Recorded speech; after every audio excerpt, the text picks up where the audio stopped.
இன்னைக்கு எபிசோட்ல செல்லியன் ரூம்குள்ள போறதுக்கு முன்னாடி இன்னைக்கு எந்த பிரச்சனையும் வந்துடக்கூடாதுன்னு கடவுள்கிட்ட வேண்டிட்டு போறான். உள்ள வந்ததும் ஜெனி கிட்ட டயர்டா இருக்கு, தூங்கலாம்னு சொல்றான்.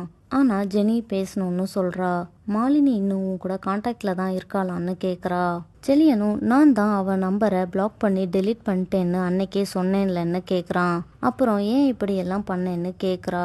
செல்லியனும் இது எல்லாமே ஏதோ என்னோட முட்டாள்தனத்தால நடந்துச்சு, இனிமே இப்படி நடக்காதுன்னு சொல்றான். ஏதோ ஒரு ஞாபகத்துல நல்லா தூங்கு மாலினின்னு சொல்லிட்டான். ஜெனியும் செம்ம கடுப்பாயிட்டா. செல்லியனும் தெரியாம சொல்லிட்டேன், இனி இப்படி சொல்ல மாட்டேன், மன்னிச்சிடுன்னு ஜெனி கிட்ட கெஞ்சிக்கிட்டு இருக்கான். நைட்டு தூக்கம் வரலன்னு கீழே போறான். அங்க எழில் ஏதோ வேலை பார்த்துக்கிட்டு இருக்கான்.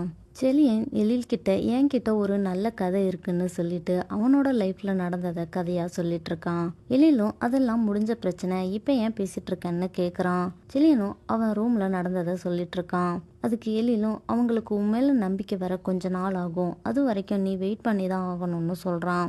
எல்லா பிரச்சனையும் சீக்கிரம் சரியாயிடும்னு சொல்றான். விமல் அவங்க அம்மா கிட்ட எங்கேயாவது வெளியே போலாமான்னு கேக்குறான்.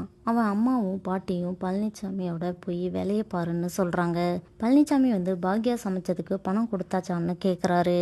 அவங்களும் நான் கொடுத்தேன், பாக்யா வாங்கலைன்னு சொல்றாங்க. பழனிசாமி நானே போய் கொடுத்துட்றேன்னு சொல்றாரு. வேலைக்கு போக லேட்டா வரேன்னு சொன்ன விமலும் பாக்யா ரெஸ்டாரண்ட்டுக்கு போறேன்னு சொன்ன உடனே அவனும் நானும் வரேன்னு சொல்லி கிளம்பிட்டான். அப்புறம் பாக்யாவோட ரெஸ்டாரண்ட்டுக்கு பேசிட்டு இருக்காங்க. விமல் இனியாவோட ஃபோன் நம்பரை கண்டுபிடிக்கிறதுக்காக கேம் விளையாட ஃபோன் வேணும்னு பாக்யாவோட ஃபோனை கேட்குறான். பழனிசாமி அடுத்தவங்க ஃபோனை வாங்குறது தப்புன்னு திட்டுறாரு. பாக்யாவும் இந்த காலத்து பசங்களே இப்படி தான் இருக்காங்க, இனியாவும் இப்படி தான் ஃபோன் நோண்டிகிட்டே இருப்பான்னு சொல்கிறாங்க. விமல் அவன் ஃப்ரெண்டோட வெளியே போகிறேன்னு சொல்லிட்டு பழனிசாமி கிட்ட பணம் வாங்கிட்டு கிளம்பிட்டான். விமல் போனதுக்கப்புறம் பாக்யாவும் பழனிசாமியும் பேசிகிட்டு இருக்காங்க. பழனிசாமி பர்த்டே பார்ட்டிக்கு சமைச்சதுக்காக பாக்யாவுக்கு பணம் கொடுக்குறாரு. ஆனால் பாக்யா வேண்டான்னு சொல்லிட்டு பிறந்தநாள் பரிசா வச்சுக்கோங்க, அன்புக்கு விலை பேசாதீங்கன்னு சொல்கிறாங்க.